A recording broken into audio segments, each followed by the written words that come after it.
Hi, everybody. This will be the first time that I've done an actual review of anything.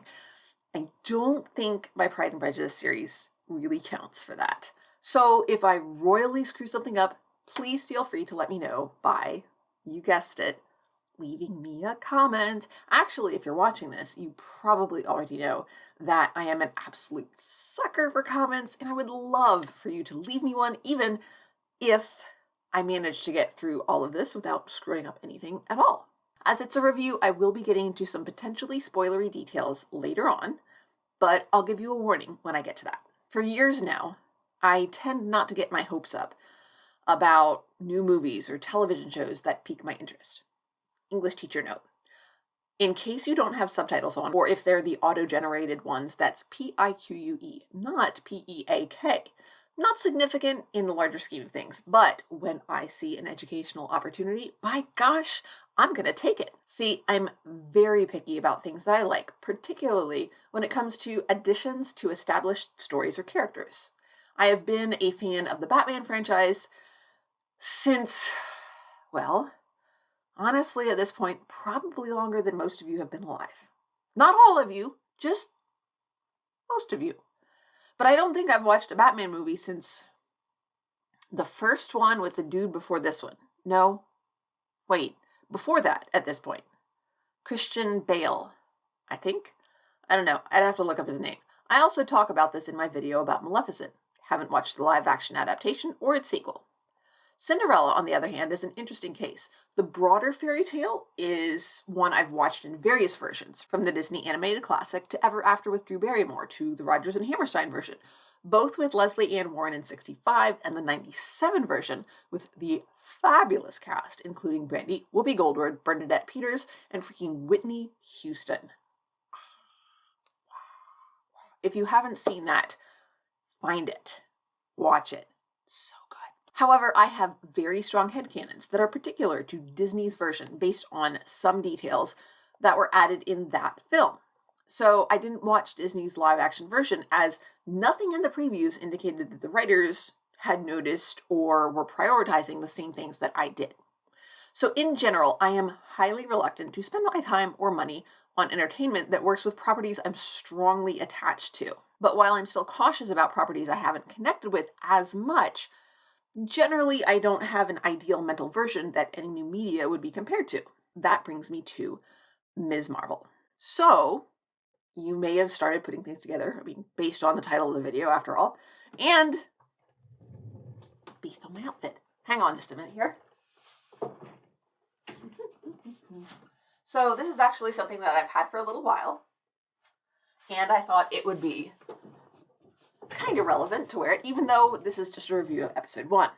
Ms. Marvel is not a character I'm super familiar with, as I haven't been reading comic books regularly for some time now.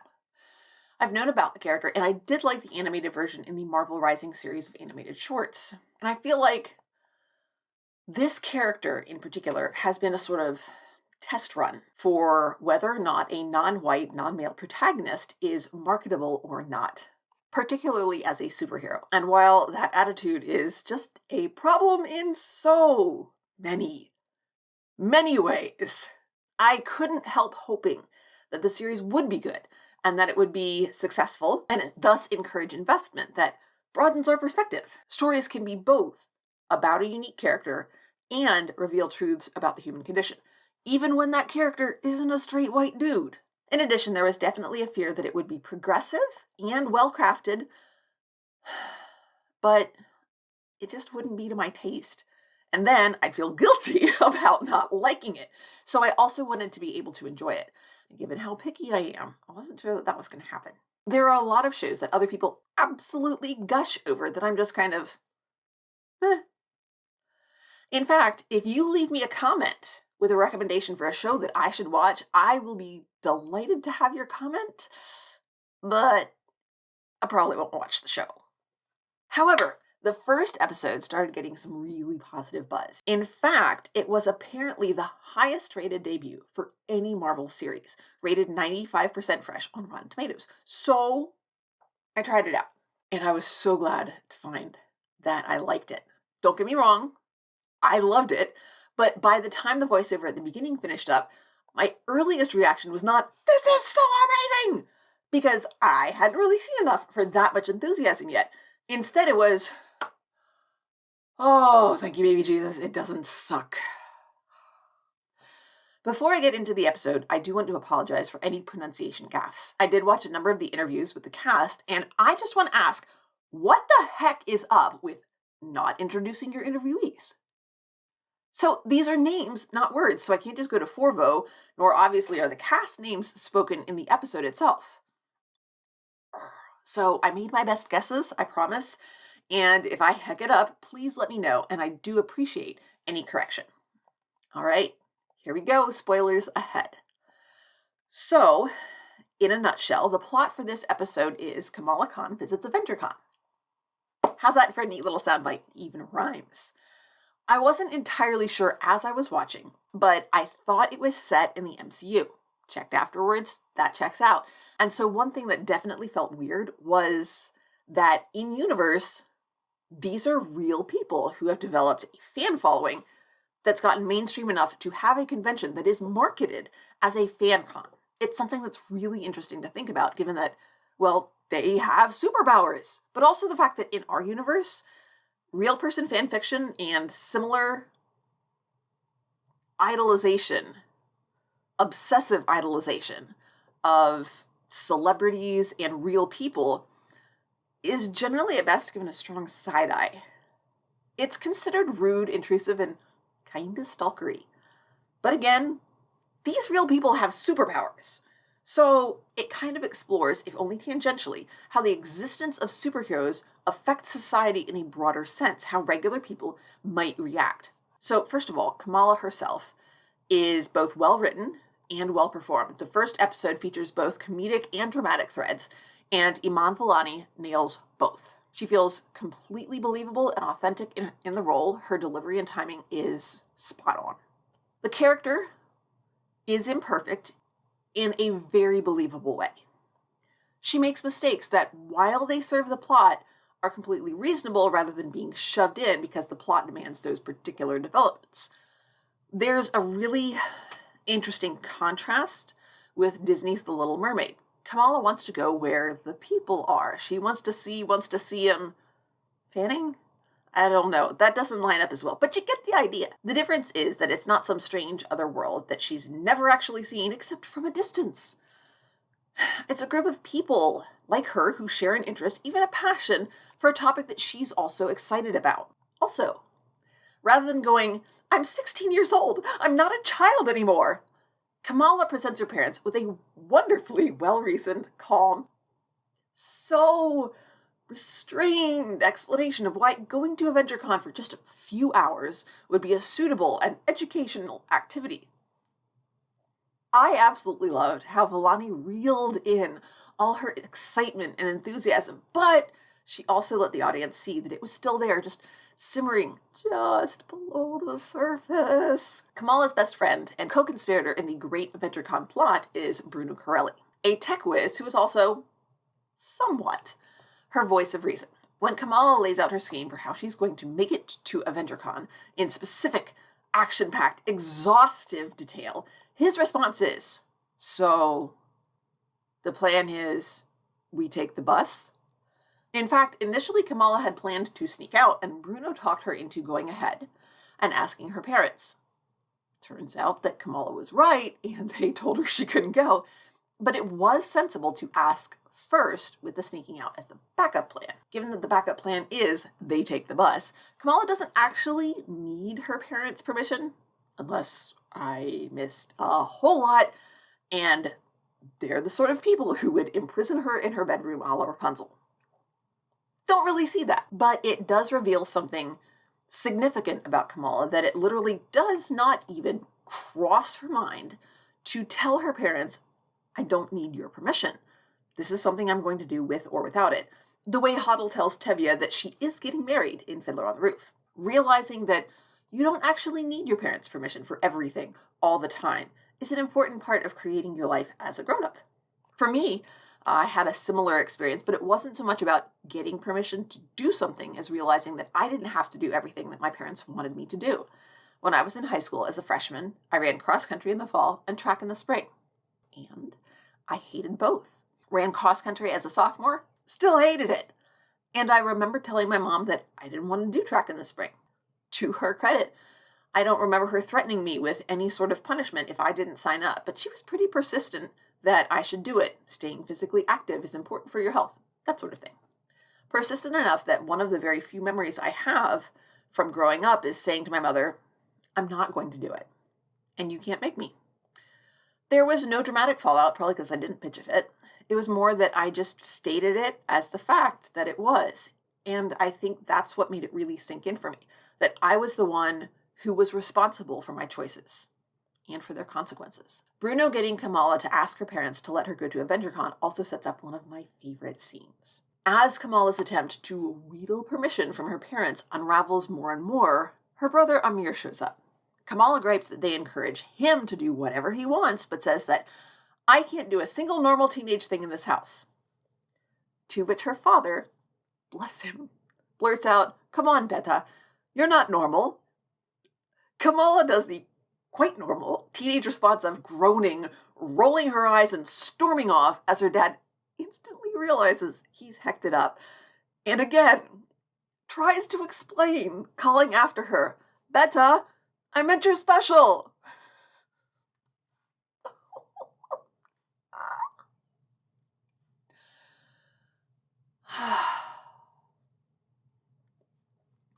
The family dynamic in general in this is absolutely amazing. And that's not only because it's well written, which it is, but beyond that, thanks to fantastic performances from those actors. Mohan Kapoor as her father, Yusuf, Zenobia Shroff as her mother Muniba, and Sagar Shaikh as her brother. Their performances provide a level of subtext that adds depth to the characters and makes me curious and excited to see how the story develops around them. Shaikh, for example, is not a charming, entitled golden child.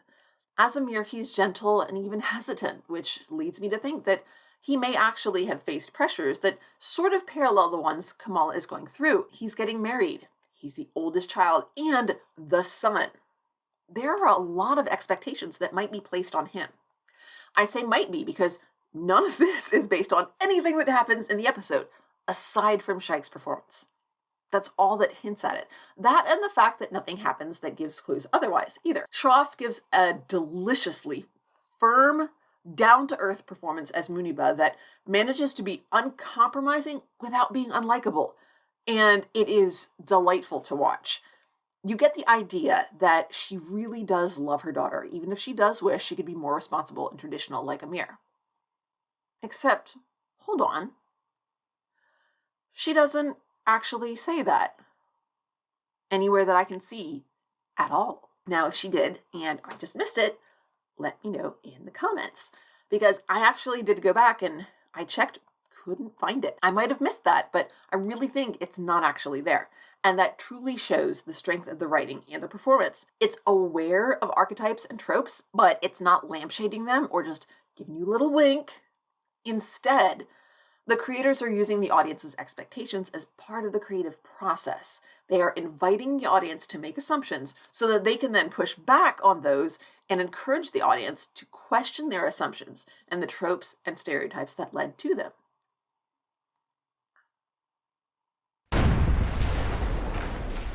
Kamala's father, Yusuf, makes a great foil for Muniba. Though he shares his wife's concerns about Kamala's attitudes and behavior, he's softer and tries to be supportive. What I like about the way he's written is that he's not some kind of complete oaf, which is the unfortunate fate of far too many sitcom dads. Instead, when he gets things wrong, it's in completely understandable ways, like in the scene I described earlier, and the one that follows from it, which is actually the one that's my favorite. The morning after Kamala asks her parents for permission to go to the con, her mother comes up to talk to her in her bedroom and tells her that she can go, but that there are conditions. First of all, her father's going to go with her. And, as a surprise, she pulls out an outfit for Kamala to wear. It's a shalwar kameez, which is a traditional Pakistani garment that she's modified with quilting on the shoulders and torso to look like muscles.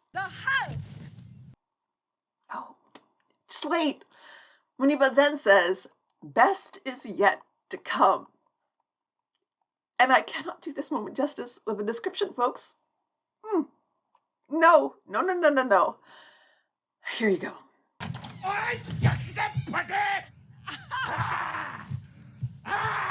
Oh, yeah. So apparently that roughly means tear up the floors, a Hindi idiom that parallels somewhat Hulk smash.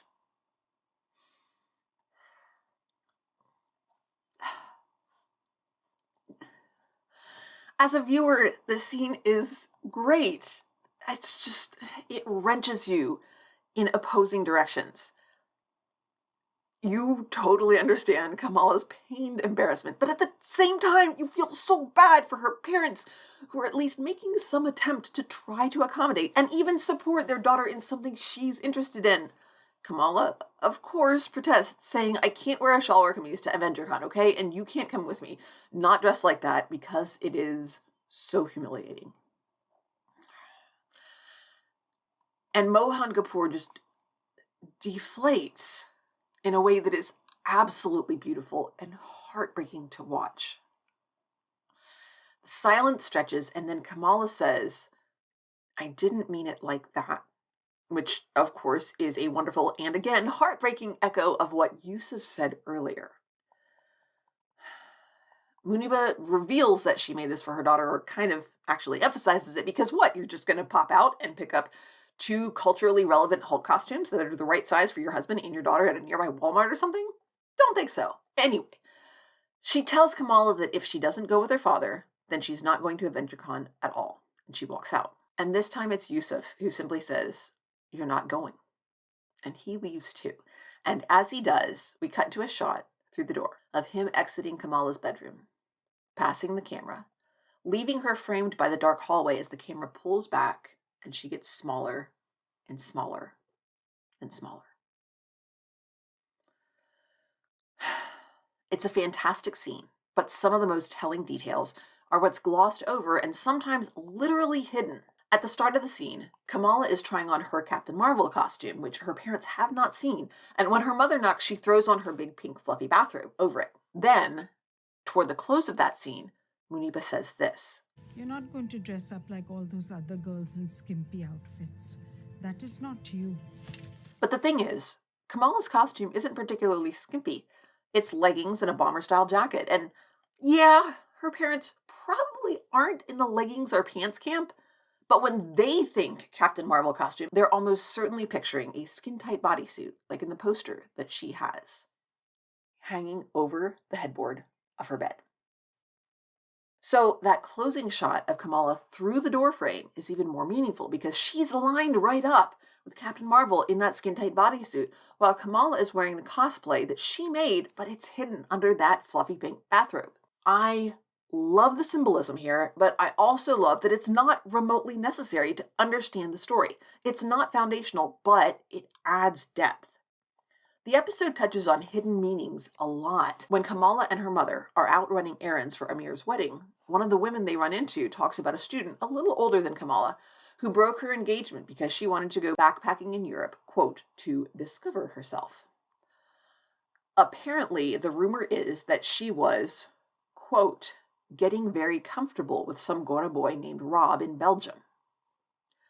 Leaving the factuality of that claim aside, there are a few particularly interesting points.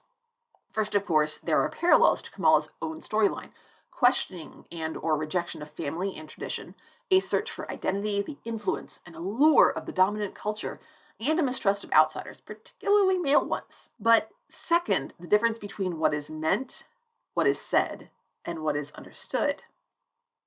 What exactly does getting very comfortable convey? Literally? Almost nothing. So what does Najma mean by it? What are we supposed to think about it as the audience? What might Kamala and Muniba think? So much of this is about relationships and communication, and therefore choices about language are really important. I remembered Najma's line as Fatima being all over some Gora boy named Rob. But even that, as vague as it is, does imply some level of physicality. Saying that she's getting very comfortable removes even that hint of a detail and tells us even less, and that choice matters. So too do the choices about when and how to incorporate words that aren't English, as well as the way that characters speak. For example, when watching the interviews, I noticed that Zenobia Shroff doesn't flip or roll her R's the way that she does when she's playing Muniba. This helps to reinforce Muniba's role as a counterpoint to Kamala, who sounds much more American, even though technically Iman Vellani is actually Pakistani-Canadian, not Pakistani-American. The use of what I think is Hindi, not sure as I'm not remotely fluent, is done in a way that feels comfortably conversational. In addition, there's always plenty of context from both the situation and the delivery. A great example is in the scene I mentioned earlier, when Yusuf bursts in. I had no clue what he was saying, but his vocal style and body language make it clear that it's something like Hulk smash. The costume definitely helps too. Having Kamala's doodles supplement the action and the voiceovers is fun. I honestly don't remember if I've read any of the comics or just watched the animated version. And even with that, I don't remember if she sketched. And if not, I can't help wondering if that was part of the initial plan or added after Vellani had been cast. She had planned to study integrated media in college. Nothing wrong with art imitating life after all. And last but not least, I'm sorry I couldn't work it in more smoothly, but we gotta talk about Bruno. No, not that one. And honestly, that one? You'd have to look that up, wouldn't you? It's Cinderella's dog. There, saved you a couple of seconds on Google. Anyway, Bruno Corelli is Kamala's best friend and fellow nerd. He's apparently more of a science engineering nerd. He comes up with a smart home device as well as some laid-up gloves for Kamala's costume.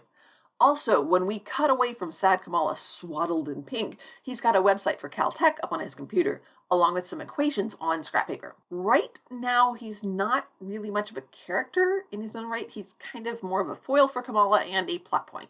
I thought the most interesting thing about him was the bit in Kamala's entreaty to her parents when she said that he really wanted to go to AvengerCon and asked her to tag along so that he wouldn't have to go by himself because he didn't have much family. Poor Bruno. Definitely curious to find out more about that. But other than that, he's kind of bland, which is okay, because that means he doesn't pull focus from Kamala. So between the time when I wrote this and when I have the chance to shoot it, the second episode came out, but you'll have to watch that video to see my thoughts on it. Hopefully I'm pulling off something of a poker face here. I had hoped it would be at least half as enjoyable as the first one was. I felt pretty confident it would achieve that much, and I thought it would be awesome if it could be just as good, but I have been disappointed so many times. And they set the bar really high. As always, I am a sucker for comments. If you'd like to support what I'm doing, feel free to sponsor me via Patreon. The link is also in the description. And of course, click the button, ding the bell, all that good stuff. But more than anything, please let me know what you think in a comment. Have a marvelous rest of your day. Bye for now.